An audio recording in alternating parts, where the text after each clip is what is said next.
गिल ने माही को हराया, सीएसके का प्लेऑफ फंसाया। जी हां, सीएसके का प्लेऑफ अब फंस गया है। आज से कुछ दिनों पहले तक आपको ऐसा लग रहा होगा कि सीएसके वो टीम है जो टॉप 4 में फिनिश करेगी, प्लेऑफ खेलेगी, लेकिन ऐसा नहीं है। सीएसके की टेंशन बढ़ गई है। जीटी के सामने उनकी एक जो हार आई है, जो बुरी तरीके से वो हारे हैं मुकाबला, उसके बाद में उनकी टेंशन बढ़ गई है, उनका प्लेऑफ फंस सकता है। जी हां, जीटी और सीएसके का जो मुकाबला था उसमें जीटी ने सीएसके को हराया और उस हराने के साथ जीटी जो है वो अभी भी प्लेऑफ की रेस में जिंदा है। जीटी ने ये कह दिया है कि अभी हम घर नहीं जाएंगे। वहीं अगर आप सीएसके की बात करें तो उनका प्लेऑफ क्यों फंस गया है वो मैं आपको बताता हूं। देखिए, सीएसके पॉइंट्स टेबल अगर आप देखेंगे तो उनके 12 पॉइंट हैं 12 मुकाबलों में, यानी कि बचे हुए दोनों ही मुकाबले सीएसके को जीतने ही पड़ेंगे प्लेऑफ की रेस में जिंदा रहने के लिए।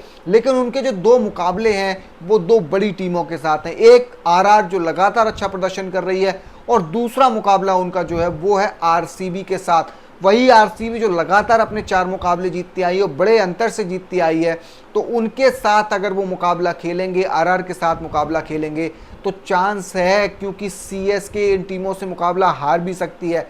इसीलिए मैं कह रहा हूं कि जीटी से हारने के बाद सीएसके का प्लेऑफ फंस गया है। वहीं अगर आप जीटी की बात करें तो इस मुकाबले में शानदार बल्लेबाजी की कप्तान शुभमन गिल ने, उसके बाद में साई सुदर्शन ने।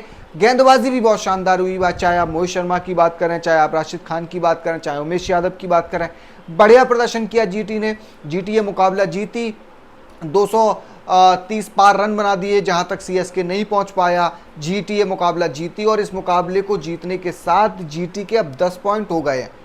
जी हाँ, 10 पॉइंट हो गए हैं 12 मुकाबलों में। उनके पास अभी 2 मुकाबले और हैं। अगर वो दोनों मुकाबले जीतते हैं तो जाहिर सी बात है कि वो पॉइंट्स टेबल में 14 नंबर तक पहुंच सकते हैं और 14 पॉइंट्स आएंगे। और कहीं सीएसके, डीसी या एलएसजी इनमें से कोई भी टीम अगर लड़खड़ाई तो फिर जीटी के भी चांस हैं। अगर आरसीबी अपने मुकाबले जीतती है तो आरसीबी के भी चांस है प्लेऑफ में पहुंचने के।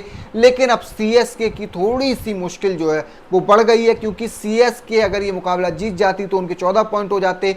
फिर उनके पास 2 मुकाबले बचते जिसमें से अगर वो एक भी जीतते तो शायद उनकी दावेदारी ज़्यादा मजबूत होती। लेकिन अगर वो मुकाबला हारे हैं तो वहां पर अब उनके 12 में से 12 मैच खेलकर 12 ही पॉइंट्स हैं। सेम स्थिति एलएसजी की है, सेम स्थिति जो है वो डीसी की भी है। इन दोनों टीमों के भी 12 मैच हुए हैं और इन लोगों के भी 12 पॉइंट्स हैं। तो सीएसके, डीसी और एलएसजी के 12 बारह पॉइंट हैं।